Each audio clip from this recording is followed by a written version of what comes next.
Good afternoon and welcome to this August meeting of the National Shipper Advisory Committee. My name is Dylan Richmond and I work for the FMC as the committee's designated federal officer. The National Shipper Advisory Committee is a congressionally authorized federal advisory committee and is subject to Federal Advisory Committee Act requirements.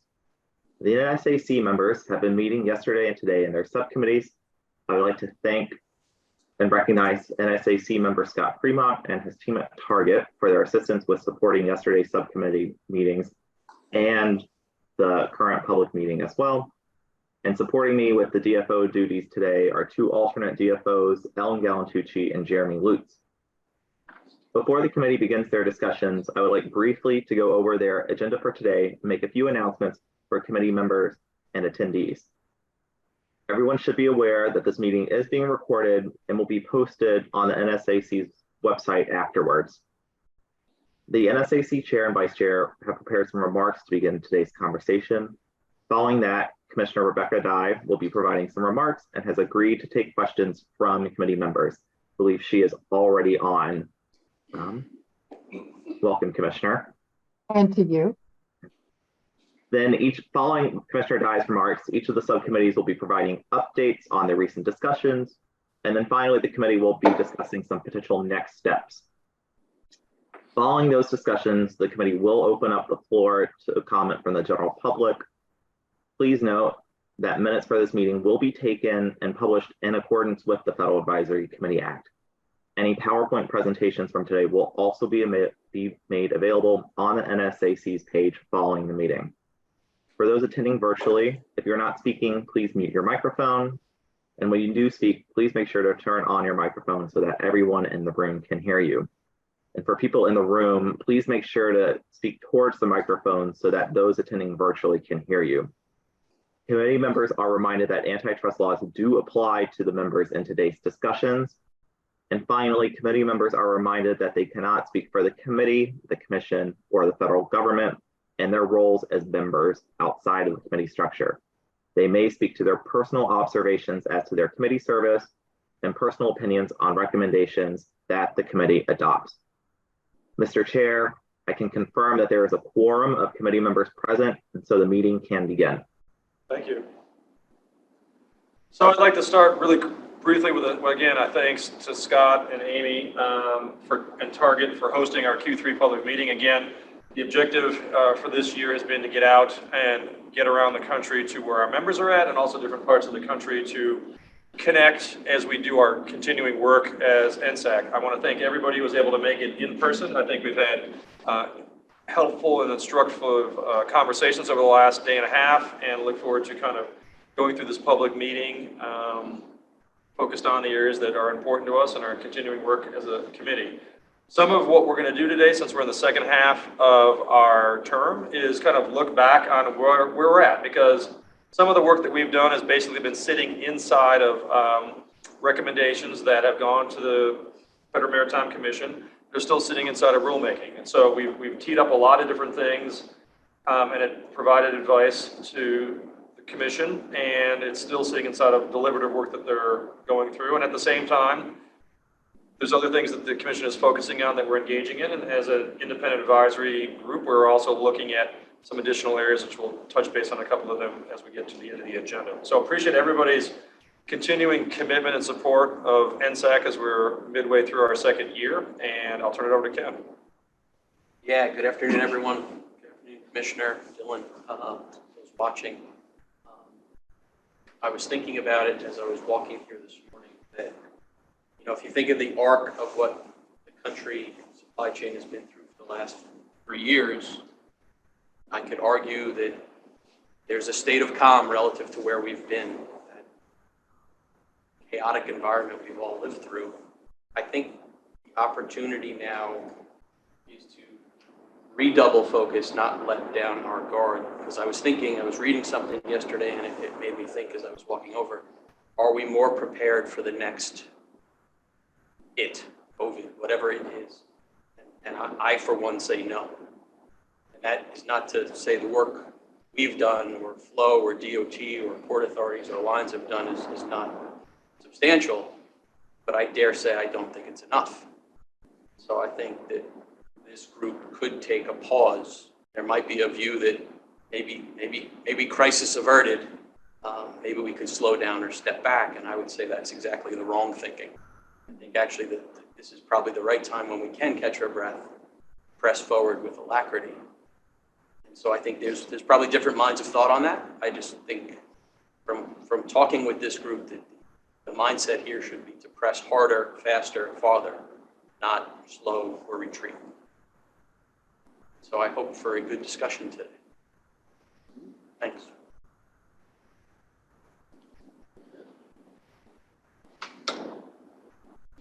So what I wanted to do real quick, for those attending, not for the members, but for those attending the public meeting for the first time.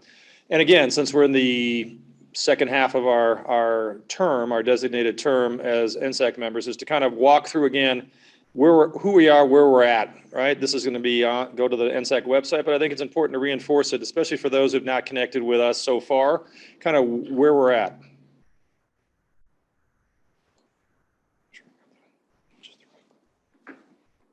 There we go. So again, just to be clear, we're a legislatively impelled federal advisory committee. That's what that one says. I'm not going to read it.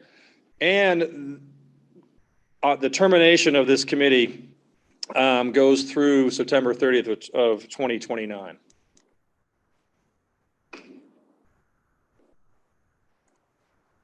All right, so working the tech here. So what are we here to do, right? We're an advisory capacity. We're an advisory committee. We're independent of the commission.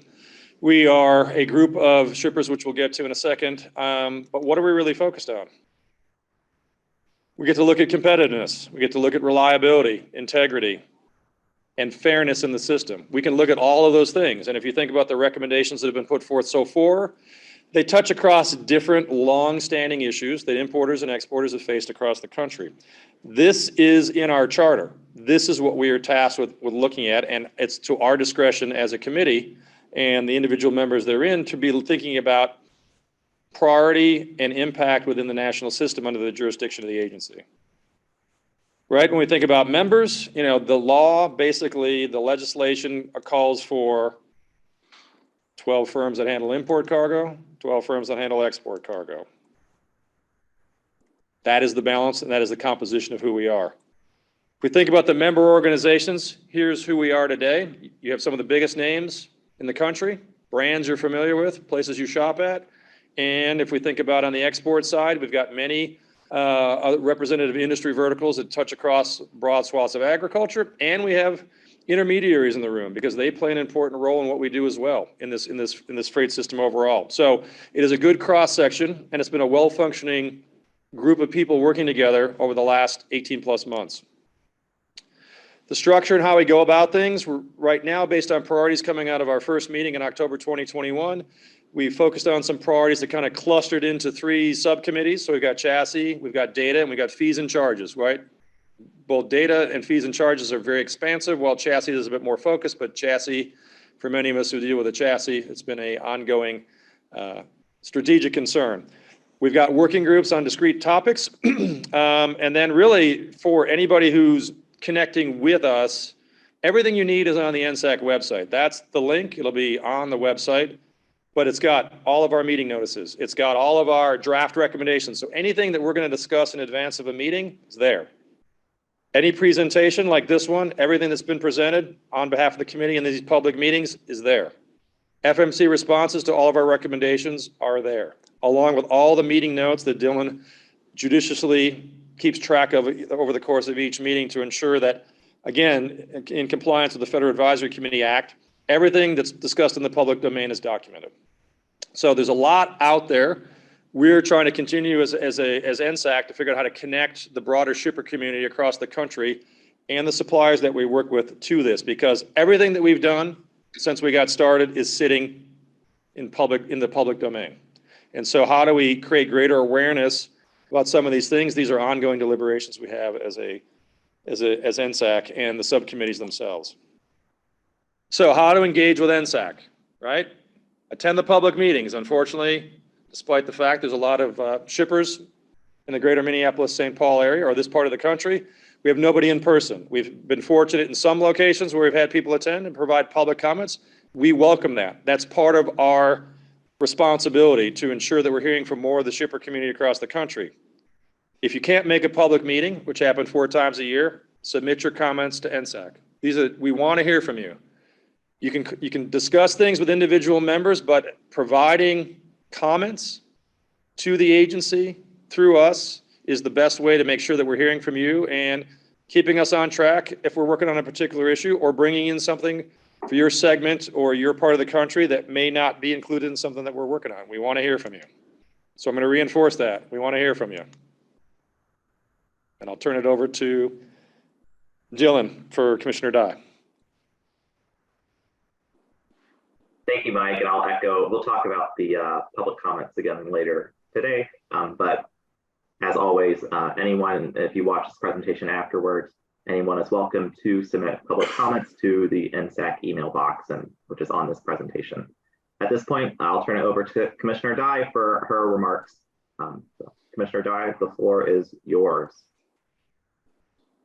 Thank you very much, Dylan. And I was listening with interest from and enjoying, appreciating Ken O'Brien's comments, because one of my favorite business authors, Patrick Lencioni, has this great little book called The 5 Dysfunctions of a Team that many of you have probably read and used. But during the pandemic, Lencioni did a lot of YouTube videos. And he made the point that this is the time to innovate. This is the best time. When times are difficult, obviously now, when times are back to normal, we need to look ahead. Now, the first time I testified before the House Transportation Committee with the chairman, and I was talking about Fact Item 29 at that time, but I made 3 points.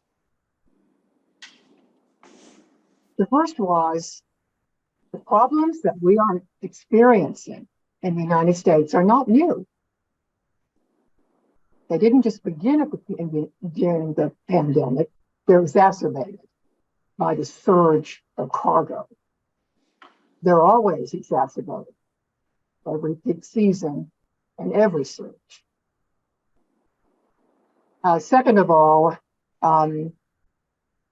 these bottlenecks endure because no one supply chain actor owns them.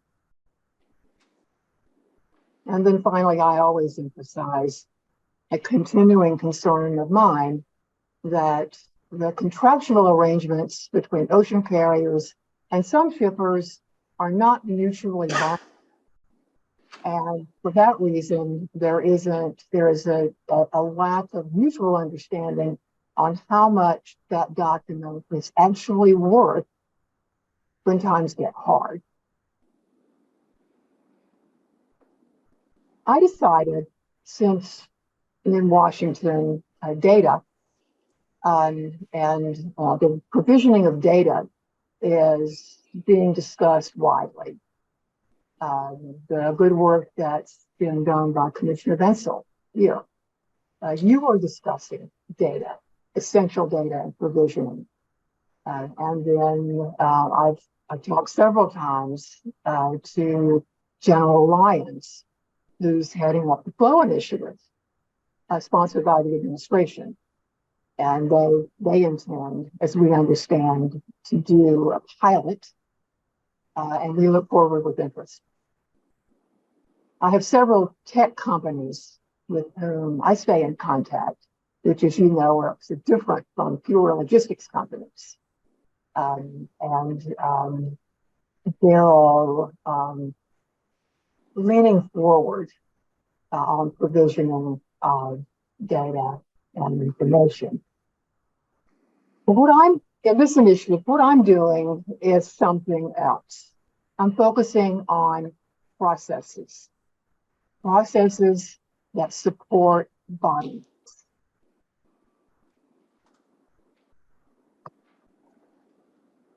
This is not This is not the same thing as the data initiative. What I learned in 2015, when I started looking at this area, many of you were on my original teams, the FMC innovation teams in Washington, D.C. I learned that you should never digitize a bad process.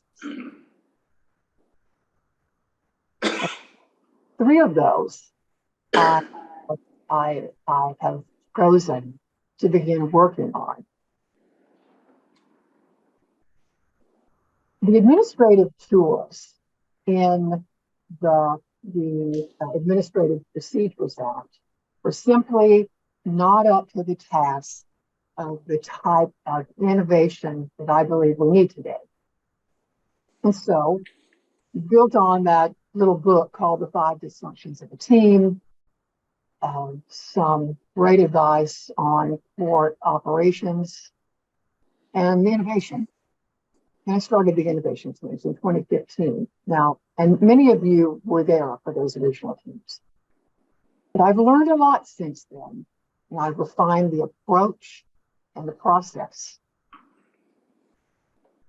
And so the one team that I was able to hold in person during fact finding 29 was between the 2M officials, CEOs, because the best teams are leaders in our industry, shippers, carriers, all the 12 major supply chain groups, 5 to 12 people. Now, these innovation teams, after traveling around the country, being invited to observe groups talking about port operations. And I joked that they must use those same whiteboards over and over and pass them around in their ports, because they started with zero in every single discussion. And they were facilitated, and everybody would leave and say, this was a great discussion. Nothing happened. And so I decided to do something else. Innovation teams are not roundtables. Nobody gives statements. Everybody knows by this time what everybody else thinks. But if you get the right people at the table, and I've learned where some people have taken up valuable places on my team discussions, and they're there simply just to find out what she's doing and report back. Those are not good team members, and those are not the people I want. I don't take trade associates or lawyers. I'm a recovering lawyer.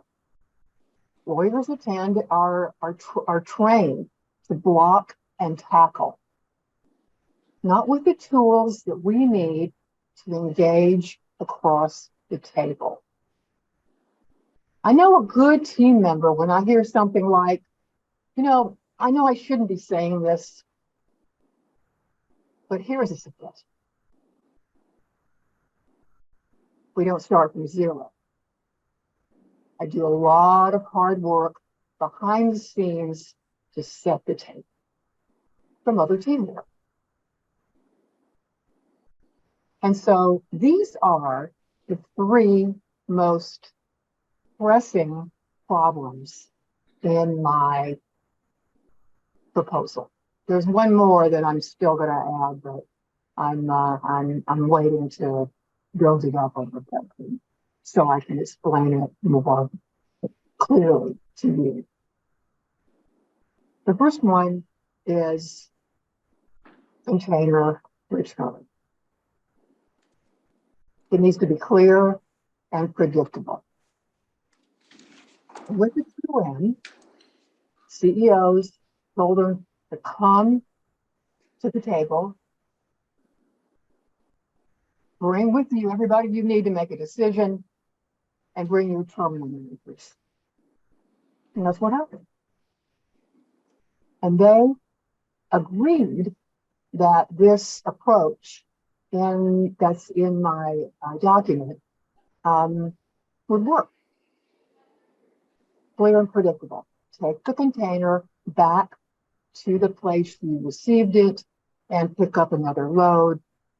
If that is not possible, then trucker may, with a mutual agreement, return it to another place. And if the process doesn't work, then the notice has to be given by 12 p.m. the day before. This approach was developed by the New York motor carrier community as part of the Port Performance Council. And with a little tweak here and there, they agree. So I hope to continue that with the other alliances and perfect this idea. The second proposal is to clarify all of the problems surrounding early return dates for exporters. And you all know what the problems are, but we need more clarity and predictability. And from my behind the scenes discussions, I think that that's possible. It will also encourage some decisions from several of our operating ports with whom I've spoken to about what they see and what are some problems that arise. And of course, I give you a lot of thanks for the hard work you've done in this area and others, of course. Finally, honestly, the reason I started this because I promised our trucking harbors that I would do this. I spoke to them recently this year, and they said, "Well, Commissioner, you were right." I joked, "Of course, I'm always right." We're talking about, and they said, appointments don't work. Well, now everybody in the country is using appointment systems, but that is an example of trying to cover up a bad process with another one that is untested. So what I hope is that if we can give this notice of availability that people have talked from time to time about, people liken it to what the airlines do, which is time to check in. Does a lot for them, does a lot for their customers, and I have a good idea of what the problems are.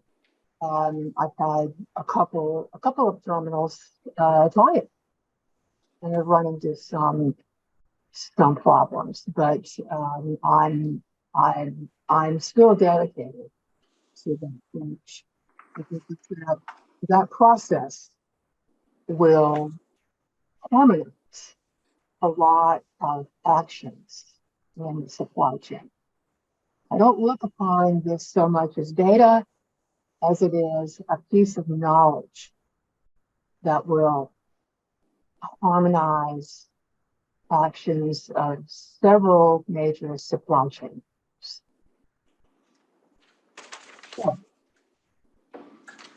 I'm very, very, very excited. So if you have some questions, I'll be glad to answer them.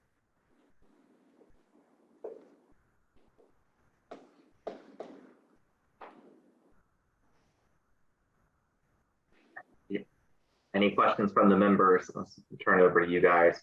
And when you do speak, just please say who is speaking, and make sure you're clear with your question.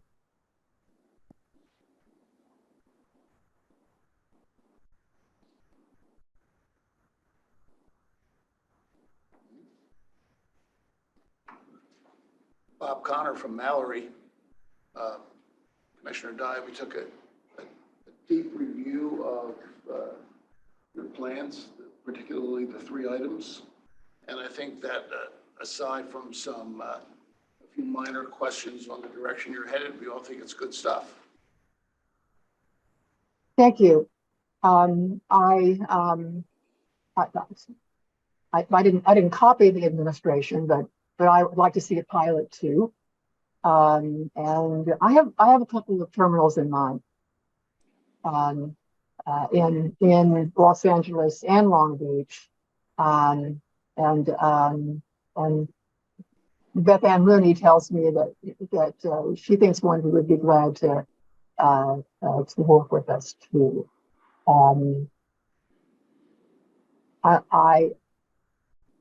I agree with Ken. We can't wait. We don't want another huge problem to confront the supply chain without having worked on these problems. I'm very hopeful. Over these years, I've learned who's interested in changing. Often I hear from a few of them things like, it's just the warehouses. That's really the only problem. But of course, it's not the only problem. It's part of it. So thank you. I have a lot of confidence in you and appreciate your work. And I hope that some of you will consider joining us. Thank you very much.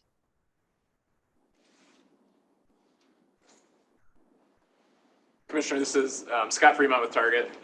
Agreed. I think the recommendations all make a lot of sense and align. And you maybe just alluded to it. I think there's a lot of times really great ideas come out that we all agree upon, but we cannot convince parties to actually adopt those and make those changes. In spite of us saying this is all really great and we'd really appreciate you to do it, that doesn't actually happen. So like, what are the next steps for action to actually put this in motion and turn these recommendations into action? Oh, we have to refine the ideas. And that will take several terminals. Right now, it's just me and my counsel, John Moran. So we're not using staff on this. So I've confined this to LA, Long Beach, and New Jersey because of the terminal structure there. It's not our only terminal operations in the country, of course, but those are our two major gateways. And we will first of all, the next step are pilot projects with truckers, with you, and to get the process down and get the kinks out, because it sounds good, right? But if we're really going to push forward with these ideas and get more folks to adopt them, then we have to make sure that we're everything. Commissioner Dye, this is Morgan Jackson with Walmart. I just have a quick question around timelines. So obviously you're kicking off this initiative. How or when do you expect to have the initial conversations completed and then potential plans for these pilots? I don't. I have not set. I haven't put a limit on myself. Do you expect to provide one? No small. I hope to start teams in the fall.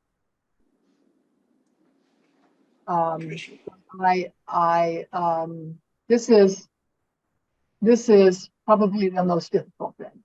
This is harder than data. But I honestly think that this is the reward for, there will be a reward for the businesses themselves, but for port users, this could be a measurable Mario Cordero told me that his lines are still just as long in Fluckers in Long Beach. So you see, problems didn't start with the pandemic. Commissioner Dye. And this is just, this is just me. This is not a commission initiative. I just decided to, I decided to jump in. my friend Jim Newsom told me not to get involved with demurrage and detention, and I couldn't stand it. So I guess this is another situation. Commissioner Dye, this is Fernando Lagonel with Celanese. Yes. My question is how we as importers and exporters can help support your initiative in this area. And I will, you know that. What can we do to expedite it? Because again, time is of the essence. So, I certainly am not going to dawdle, but I can't promise a timeline. Commissioner Dye, this is Steve Hughes from. This process sounds good, right? But you know how complex the system is. And so I and John and I will work expeditiously. But this takes more. This is not just take a few comments and stir it up and come out with a rule. This has to work. And yes, Commissioner. As you know, that this you think that look at supply chain mapping and see how many moving parts there are. So I appreciate and I will definitely be back with you because I do have some ideas about what the customers can do to consider adoption. Commissioner Dye, this is Steve Hughes from NEMA and Auto Care Association. Of course. How are you, Steve? Hi. Commissioner, one of the things that we really need to take into account and consider is, I understand this is a process, but there's damage done to business every single day that we don't. Now listen to me. There's nobody more aware than I. I think the business owners are, Commissioner.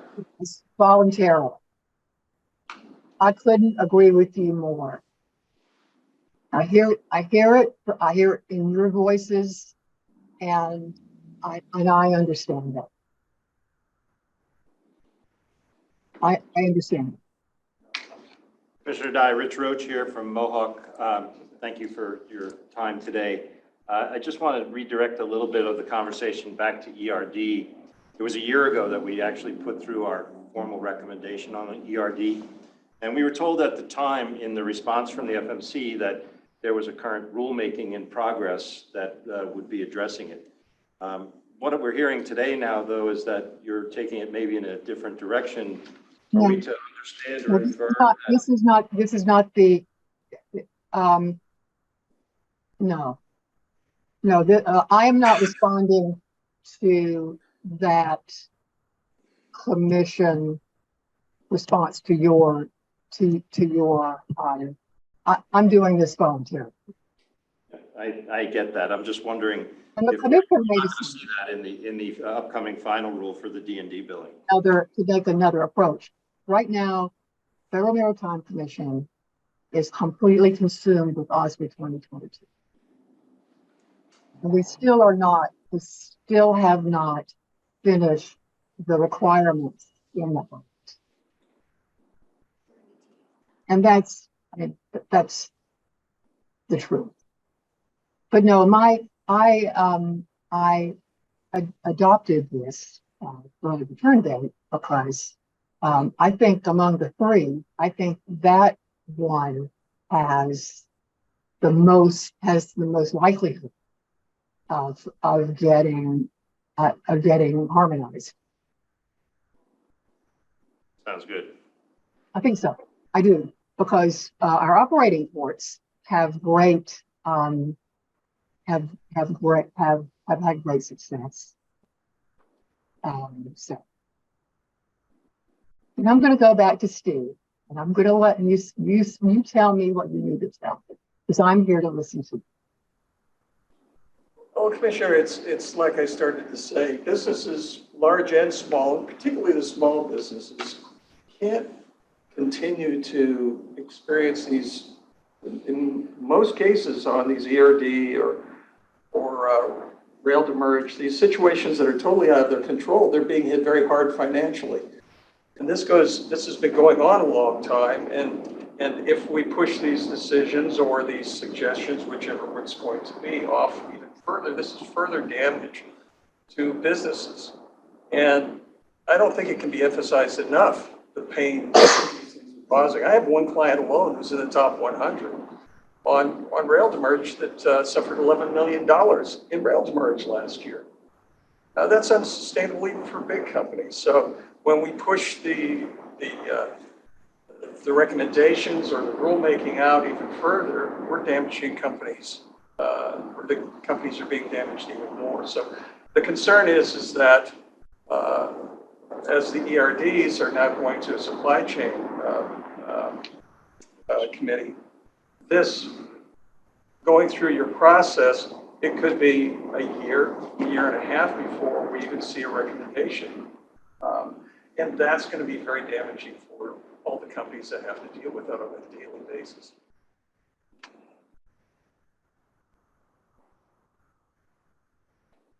Done. I understand. I do understand. If the Federal Maritime Commission had many more lawyers to write rules faster, then they would. You should know that nobody is not diligently working on this. We're parting up a couple of units. And of course, rail demurrage, doesn't have anything to do with the FMC. Right? I mean, rail, I think I spent a great deal of time over at the SQB talking to them. I think that they adopted the incentive principle for rail demurrage, I think, didn't they? Not for containerized rail demurrage, only for bulk rail. They have no authority or jurisdiction over containers. Right. I don't know. Sorry, it's not that's not my my part of the world. But absolutely, that's why I stepped up. All right, Commissioner, I believe your time is, I think we need to sort of move on to the next agenda item. So thank you for coming on today. Yes, thank you very much. Good day. Thank you. Thanks, Commissioner. Thanks, Commissioner.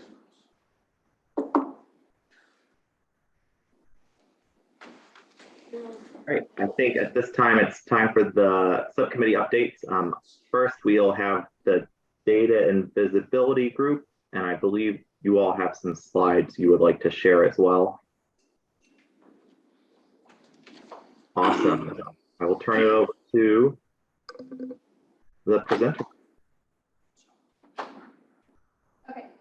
So this is Morgan Jackson with Walmart. Gabe is not able to attend with us today. He's out for personal reasons. So we're just going to give a brief update on data subcommittee and some of the things that we've been working on and next steps moving into the remainder of our term.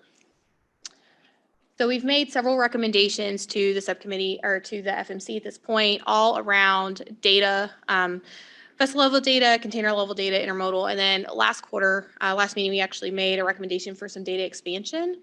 We're going to do kind of a brief overview of those, just for a recap, and then take any questions that you may have on those. So the first is vessel level data. I'm not going to read this to you because you're all adults and you can read them, but we have really made some pretty precise recommendations around imports and exports, specifically around how we need consistency between the vessel level data. So if you've got, I container within an alliance, you may have different vessel names or actual unloads, things like that between the different steamship lines within the alliance. So we really need the consistency from a vessel level perspective. And from there, we moved on to container level data. This one obviously is a lot more in-depth than vessel level, and it all has to do with actuals versus estimates. Or we really need to understand when our containers are arriving versus when you think they're going to arrive. And again, this is import and export. These are all available currently on the FMC website with our recommendations from several weeks ago. And last is intermodal data. Again, import and export. We need actual and estimated train departures, arrivals. Where can we take the container back to? Are they stopped off somewhere? Where's the container yard location? All of those different estimates. We did last quarter add a fourth recommendation. This is really around clarifying and expanding on some of the previously submitted recommendations. Do not believe this slide has been shared with the group, but it really is around, again, import and export. We wanted to make sure we represented the entirety of the committee in these recommendations. For the export group, it's really around physical cutoff and last return date, and import container pickup availability and container return yard locations.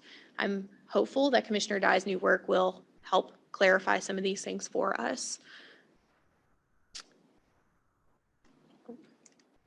So as far as next steps and ongoing work, we're going to continue to explore and review the availability of the data elements with key providers. So we plan to reach out to steamship lines, MTOs, drayage carriers. We're going to continue to have direct conversations one-off within our data subcommittee with those individual entities. We will also begin discussing the potential shift of data recommendations from the steamship line provided to alternative sources to align with MTDI. I think we're all aware that current MTDI recommendations from Commissioner Bensel are not specifically between the steamship line. They're more terminal operated. So we will continue our focus there and potentially look at shifting. We want to work and align with all things data related with Commissioner Bensel so that we can support the FMC and their current recommendations.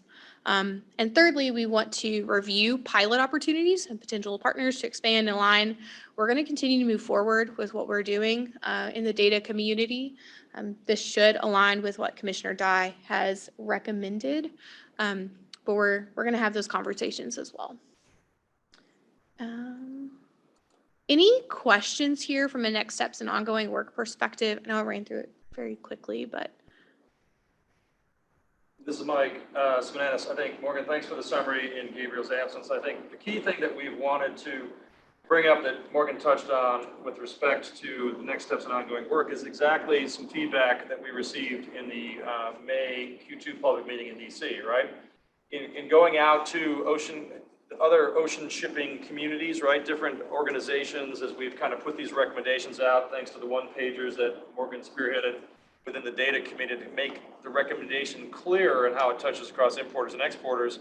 Some of the feedback we've gotten from other organizations like Knit League and others is that, you know, what we've been pushing is a singular focus on ocean carrier accountability for that. Commissioner Bensel's work is putting it on the responsible party, and other shipper organizations have thought it may need to come from different places. I think we acknowledge, as we should, as we get clearer on things, that there may be a more appropriate party than the ocean carrier for specific things, for timing reasons in a dynamic shipping environment that makes sense to reduce some of this potential friction or delay. And so what we'll do is try to, between all the initiatives going on related to data, is really try to hear those comments and really look and see how we align to make sure that the work that we're continuing to do in this area is aligned to representing the view of the nation's shippers as we go forward, right? We're not relieving the primary contractual party of obligation. At the same time, if there's a delay or inconsistency in the ability of the ocean carrier to provide that data from one of their suppliers, the supplier may be the better party to provide the data. We're not changing any other focus I'm aware of at this point in time, other than trying to recognize this is a complex issue, and yet we are trying to bring a coherent recommendation forward on core data elements in a holistic way that represent the primary needs of importers and exporters, and figure out, to Morgan's point, what's the way forward with those same parties to do something about it behaviorally, right? While Commissioner Bensel is continuing to work on the more macro umbrella that ultimately could lead to, a system deployment and things like that as well. So I think it's a reflection on, we're hearing from, if we do get public comments, we're hearing from people and looking at it, and we're also making sure that as we look at the continuing work of Commissioner Bensel with MTDI, that we're aligned and not throwing things out that are cross purposes around the same issue. Where is the right place to be? And I think going back to Commissioner Dye's point about never digitize a bad process, really more so looking at the root cause and alignment, and are we really is the recommendation that we're making and the desired direction forward really addressing the problems we're facing in the system, right? And that Steve highlighted in terms of it's very consequential and impactful for all of us across the country. So I think this is, I just want to be clear about that. We're not, these things are evolving in the sense as we hear more, know more, and can be more focused and get clearer understanding of these things. We believe we've approached all of the data ones from the right perspective, given the representation on the subcommittee and the review by the entire NSAC committee. And at the same time, hearing other shipper groups and coordinating with Commissioner Bensel's work, we are moving in alignment to try to drill down to next steps, as we keep talking about in this meeting. What's the way forward to actually get some impact in the system and some improvement for the nation's shippers? Okay. Anyone else? Okay, I also would be remiss if I didn't say to the 20 plus people joining us on the Zoom that if you want to be involved in exploring and reviewing the possibilities of the data elements, or if you have suggestions, we welcome those. We'd love to hear them. Please let us know. And we'll move through this. So at this point, it now is the fees and surcharges subcommittee report out. I know Rich has some slides he would like to share as well. Thank you all. Rich Roach from Mohawk Global Logistics. I'm the subcommittee chair for the fees and surcharges subcommittee. Just wanted to bring you up to speed, just a review of our work in the first half of this three-year term. We've put forward a number of recommendations and one set of comments. So in each of these quarters, starting with Q2 and 22, we had 2 recommendations: rail jurisdiction, excess dwell fee. The following quarter, early return dates that we were just chatting about with Commissioner Dye. Government holds in the fourth quarter, and then in the second quarter of this year, comments to the NPRM on the D&D billing, which we're hoping for to be a final rule here very soon. So just by way of review, the first recommendation on the rail storage, and this is rail jurisdiction recommendation, is that we wanted to see if we could have the scope of FMC authority to include oversight over all charges on through bills of lading. And so we would be limiting the authority not over the operators, but on the charges that come forward. The response that we got back 60 days later from the FMC suggested that such an expansion of authority would take an act of Congress. I think that resounded pretty heavily in the community because there was a group led by NCBFAA, Knit League, and National Retail, NRF, National Retail Federation, and 70 other trade associations that did actually contact Congress under the Garamendi and Johnson offices that they would potentially add this to OSRA 2.0. And I understand that such wording is potentially in play today for OSRA 2.0. That may be introduced sometime this fall. In the meantime, as the NSAC Fees and Surcharge Subcommittee, we decided to move forward with our own view on this, our own take, suggesting that within the rules in the Shipping Act that the definition of demurrage be tweaked to include all land storage, not just land storage that's on marine terminals, but all land storage. And then also compelling rail operators to invoice ocean carriers directly as the properly contracted party. And we think that this is definitely in line with what's going on with the D&D final rule. When you talk about who can bill whom in the, you have to be a contracted party to be able to bill from one party to another. And as such, the rail storage charges are billed from the railroads out to the shipping public, who have no contractual relationship with them and no really regulatory authority to appeal it to either. There's no dispute resolution. There's just charges, and they get paid in order to get your cargo released. So this is the rail storage jurisdiction issue that we have. And where we are in the current status today is that we did meet with the STB, and they did state very clearly that they have no authority over contract carriage per the Staggers Act, and that there's also an additional intermodal exemption that I've listed here under USC 10501 and 502. The FMC does claim jurisdiction on through bills of lading to inland destinations, and specifically over common carriers, MTOs, and OTIs, but not operational authority over other unregulated entities, which would include the rail. We understand that, but we think that if we take this one step further, that the charges being pushed from the railroads to the steamship lines on the through bills of lading would definitely put that then right directly under the authority of the FMC. So that's what we're hoping will happen. That's an ongoing dialogue, but that's where we are. The current status stays as it is, a bit of a gray area. We did put forward a recommendation on excess dwell fees. These were the fees that were initially put in place at West Coast ports by Port Envoy John Picari and the ports of the West Coast. They were never implemented, and we didn't take exception much to those, but then additionally, terminals one by one on the West Coast began adopting, it wasn't all terminals, but some terminals began adopting these excess dwell fees. We tried to solicit from the FMC that we would get a recommendation that these charges would be for the account of the ocean carriers to the terminals, not for the shipping public. We got back a response that said the reasonableness of the dwell fees is evaluated against the standard of 41102C, which is the unreasonable practices wording and the interpretive rule. And we're okay with that response. It wasn't the slam dunk that we were looking for, that ocean carriers would have to pick up the charge from the marine terminal operators on the excess dwell fees.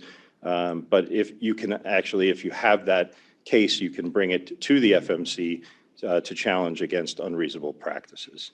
So that's the response that we got, and that's where that one recommendation stays today. The next recommendation we made was on the early return date. This is, basically looking for when there's a ERD date in effect when you pick up the empty container, that date will be honored. And as changes are made, that demurrage and detention would not be billed. We got a similar response from the FMC that it referred us back to 41102C, which is the unreasonable practices wording and the interpretive rule. And that's fine. You can bring a case, if you have an ERD charge of demurrage or detention that goes into play as a result of a changed ERD, you can bring the case. But the commission also told us that they are looking at this through the rulemaking, which we interpret to be the demurrage and detention billing final rulemaking. And I am very hopeful that ERD is addressed in this final rule. It's been a long time coming, the final rule. It's passed its due date from Congress, which was supposed to be on the anniversary of ASRA, June 16th of this year was when the bill was due. So it's late, but we're hopeful that in the final bill, final rule, that we will get some ERD wording addressed in there. And I can't say that strongly enough. And then we made a recommendation on government holds. This is an interesting one because it's a little bit of a departure from the interpretive rule, which basically says if you don't have access to the container, if it's not available there, that it would be an unreasonable practice to charge demurrage or detention. We looked at it a little more pragmatically, where we would say that, there's the composition of demurrage and detention charges first part covers the asset cost, and the second part of it is punitive, so that it becomes an incentivizing mechanism to pick up your containers early from the terminal and return your empties quickly back to the terminal. We understand that and the reason for demurrage and detention, but under the situation of government holds, that punitive part should not be applied. We do think that the terminal is out an asset cost based on that container occupying space on their terminal, which is why they're charging demurrage. We do agree that the ocean carriers have an expense when that container is detained unduly and could be even for quite a long time by customs, and so detention could apply, but not the full demurrage and detention cost, not the asset, just the asset covering part, not the punitive part, and therefore we made this recommendation that terminals and carriers would agree to invoice shippers, and shippers would agree to pay up to 25% of the contracted or published demurrage and detention amount for any storage days. The Commission thanked us for the recommendation and also told us that they would take it into consideration as part of the ongoing Ocean Shipping Reform Act of 2022, which I, again, interpret to believe that that would be in the D&D final rule. So that is a summary of all of our recommendations to date. I would take any discussion points if anybody wants to, or any questions at this time. Rich, this is Mike. Just as you think about next steps beyond these areas that you've dealt with that are awaiting, final rule from the commission, what else is under contemplation, just so those who are attending today virtually are aware of it? Obviously, you've had some discussion over the last day and a half. Give us kind of the character of the thought process among the subcommittee members about what, if beyond, while we're waiting for commission rule, what else is on the horizon for what you're looking at? Yeah, so, a lot hinges on which way this rule may go, and whether it does contemplate any of the points that we've come to today, what we are trying to support, or if it goes against them. But either way, we're a little bit in the dark right now to understand what is going to come out as the final rule. So we might not have too much work to do beyond that. I mean, rail jurisdiction is a whole different scenario that we will continue to push forward. But at these other points that we brought up, ERD and excess dwell and government holds, these have been thorns in the side of the shipping public for a long time. And if we can get these resolved, it will go a long way to reduce the very painful and unfair application of demurrage and detention. And again, we support the idea of demurrage and detention for the reasons that it exists. And if it does not function in a proper way and it fails to incentivize, and it doesn't work, and those are the unfair applications that we'd like to remove. So our committee remains focused on fees and surcharges and anything that comes up, sneaking maybe back into the environment today is premium charges to get back on vessels. And as space gets tight, we may be looking at something like that as we move forward to see what the fair application of that may be. We've gone through that market cycle already. It was hoped that that was long since forgotten and we've moved on, but maybe rearing its ugly head again as recently as this week. So we'll see where we go. Thank you. Yeah.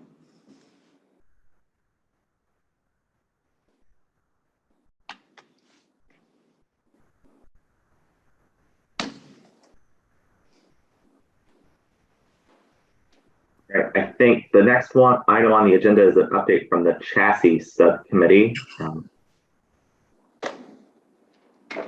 Hello, Deb Minsky with IKEA, representing our group. Steve is not able to make the call today.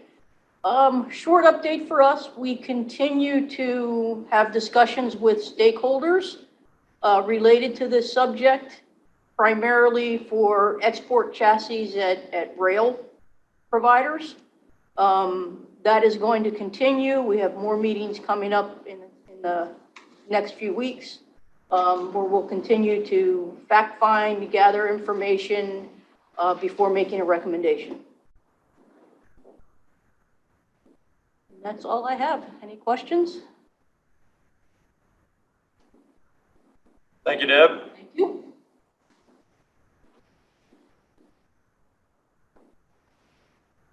Thank you, Deb. So the next item is sort of other committee considerations. Mike, I believe you may have had some items that you wanted to bring up for the committee. Yeah, absolutely. So I think just as we think about a couple of different areas to consider in the functioning, again, in the second half of our term, one of the key things is, ongoing continuity of NSAC, right? We are a legislatively impelled committee that goes through September 29th of 2029. All of our existing terms are 3 years. And so I think while there's some language in the charter in terms of functioning that aligns with the Federal Advisory Committee Act under which we operate, the members are thinking about some draft recommendations to help kind of ensure the, optimal and consistency of the committee functioning as we move from the end of 2024 into 2025 and beyond, right? And so we're thinking about, because we've gone through some change, both people between organizations and people within organizations. And so some of that stuff hasn't been clear in the sense of a roadmap for continuity. And I think all we're trying to do is, think about how to ensure both as volunteer members, the firms that are represented, because that's who's represented on NSAC is the firm, and those who represent those firms. And how do we look into the future where we can maintain this level of understanding of these issues, because there's a lot of complexity inside of it, equity of workload, and a pathway forward for those who want to continue to serve, and other organizations that may be interested who have mentioned it. There's a clear, it's clear to everybody as a public organization and functioning body that we've got a plan to kind of move forward. So we have not yet put everything together. We're just starting to think about it. But what's important with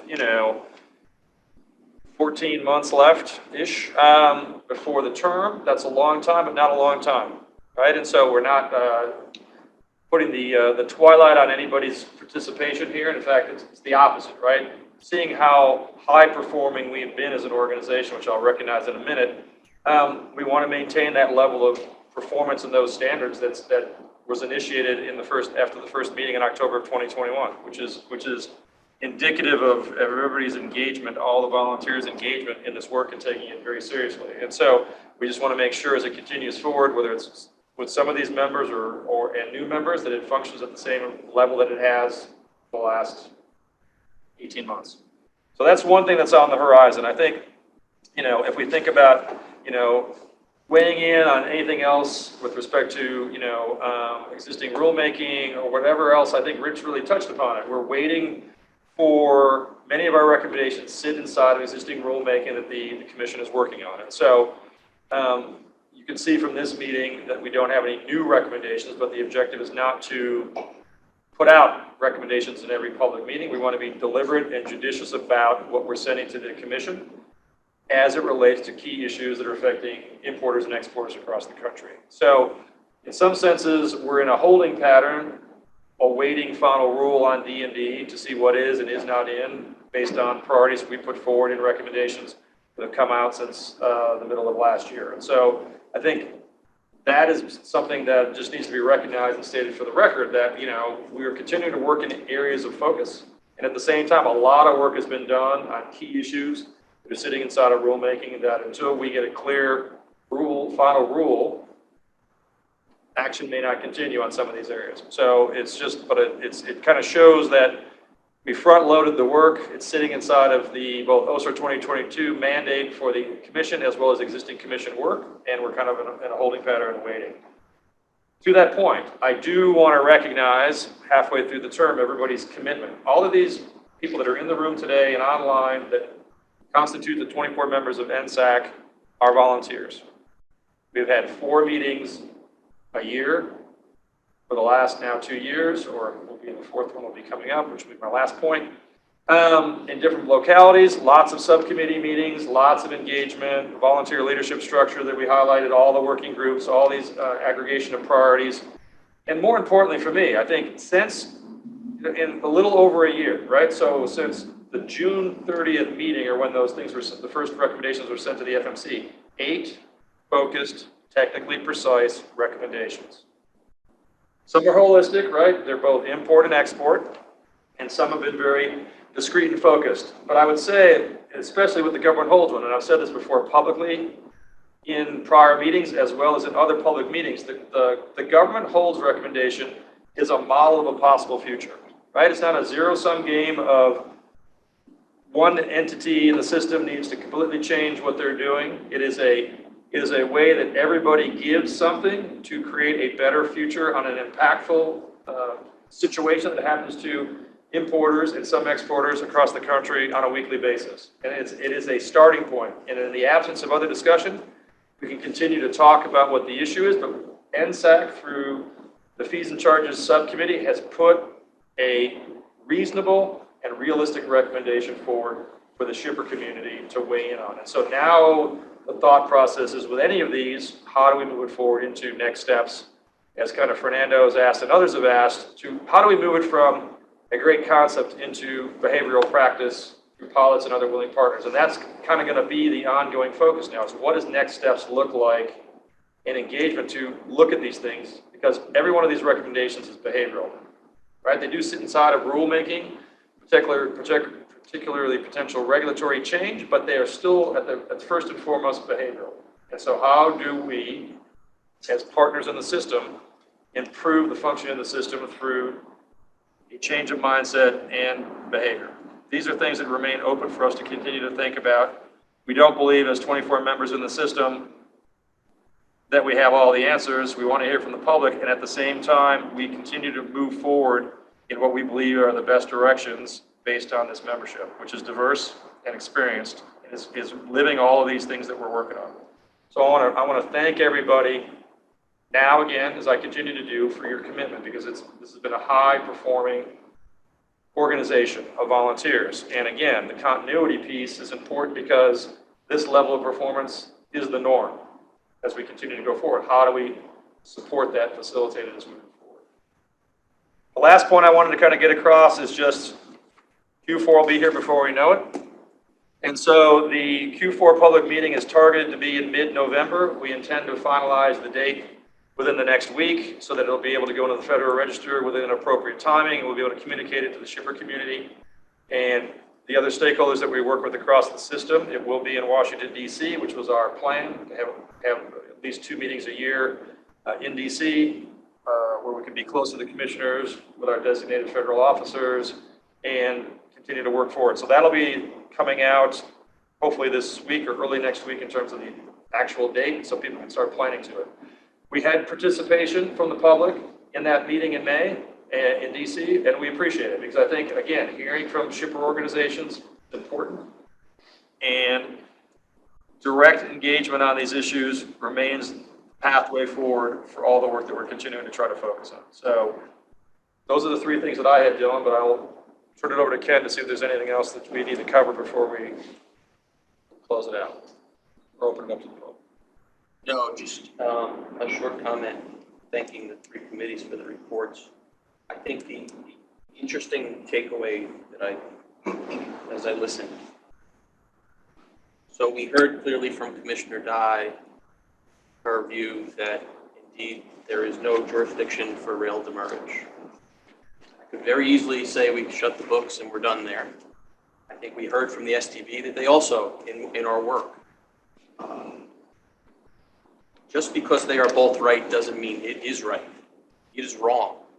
And I think what we've done here is highlight in a very public way a failure in the system. It doesn't make it no FMC is not good or bad and the STB is not good or bad. It is their jurisdictions have a place where they don't overlap and there's a blind spot. The simple solution would be for the Class 1 railroads to clean up their act and fix it. I don't think they're watching today, and I don't think they're going to do that. But I think what we have done, and what I think is really quite impressive, is we've highlighted the issue so that other people have taken up the mantle. And that is the people who can fix it, Congress. Not on us to fix it, but it was on us to find the problem and highlight the problem, because there's lots of shippers that can't understand this. I represent a lot of them, a lot of the people that we deal with. They can't understand how they get this bill from a third party, and no one can deal with it. There's no person to adjudicate it. I think the other part you raised, Rich, was the third party charges. And I think that is just a small precursor to a bigger problem. There's clean cargo fees coming. There's Southern Air District charges coming in California potentially. All people who none of us, no shipper, has any contractual relationship with, and yet sends us bills. That's something that, again, the jurisdiction of the FMC is quite clear. They do not have authority of those entities. Who does? How, if they don't, can those people send us those invoices? It just doesn't make a lot of sense. And I think pragmatically, our ocean carrier friends would agree with us that it doesn't make a lot of sense. I think the work we do in the committees highlights the issues. Doesn't mean we'll find the solutions, but the work of finding a clear, here is a problem, let's figure out who can address it. Maybe someone, maybe no one, maybe Congress. I think that's the opportunity of this group. And it's not a failure or a frustration to not be able to close out an item and just say, we got it, we fixed it, it's done. Sometimes the process, I think, just takes identifying the issue and the stakeholder. And I think if we keep doing that, sooner or later, we'll get some of these things closed off. So I think it was, while we didn't have a recommendation today put forward, I don't think that really, frankly, matters. I think the work was done, was getting to that, not the actual document. So I thank everyone for the updates. I learned a lot.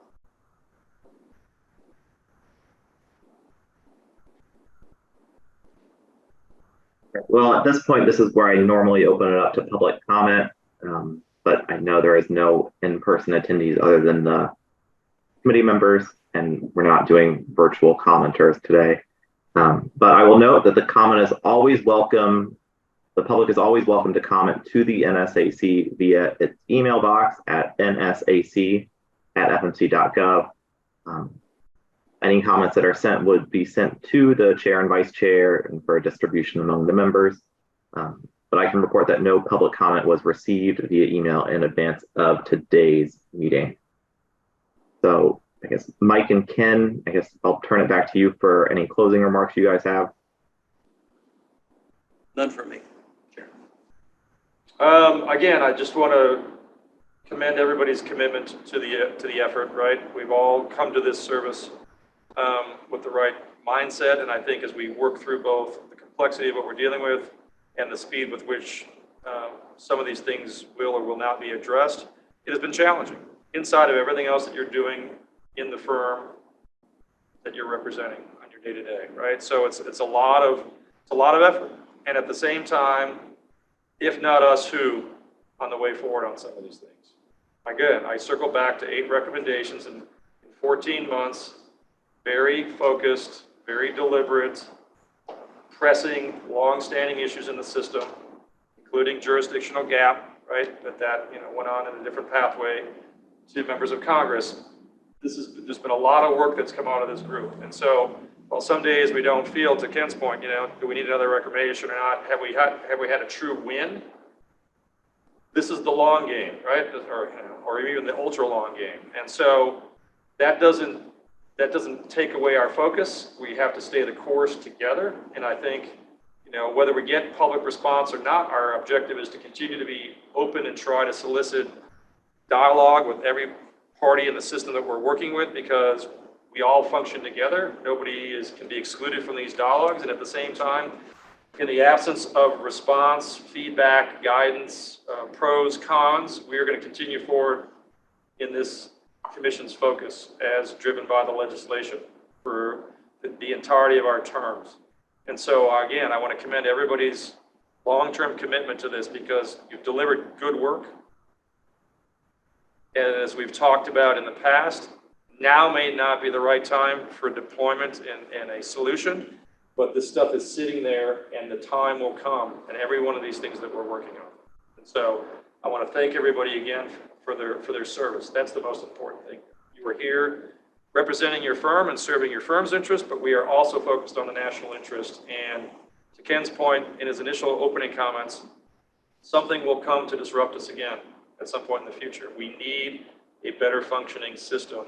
As a top economy in the world, we should be leading the way on these things. There are reasons historically with the global container industry starting in this country that we have legacy of that. And at the same time, you know, we're an innovative nation and we lead the world in many sectors. And so why can we not be the leader in how we move goods and containers from every disparate place in this country to and from the world? Possible. And so it just takes us the right way to engage with our partners to ensure we can make progress. We're not going to solve everything, but we need to be making progress in the right directions as appropriate. And I appreciate again everybody's effort and our host. Without the hosts, you know, it makes the challenge of being a self-sufficient volunteer committee a little bit more challenging. So for the Q3 host with Scott and the group at Target, everybody who's hosted through the last the away games, definitely appreciate your support of what we do. And we look forward to our continued work together. Thank you. Here, here. Yeah, thanks, Scott. So that concludes all the items on today's agenda. Thanks everyone for your work and very insightful discussions today. I will go ahead and adjourn the meeting. Thanks so much for attending. Thank you. Thank you. Thanks, Don.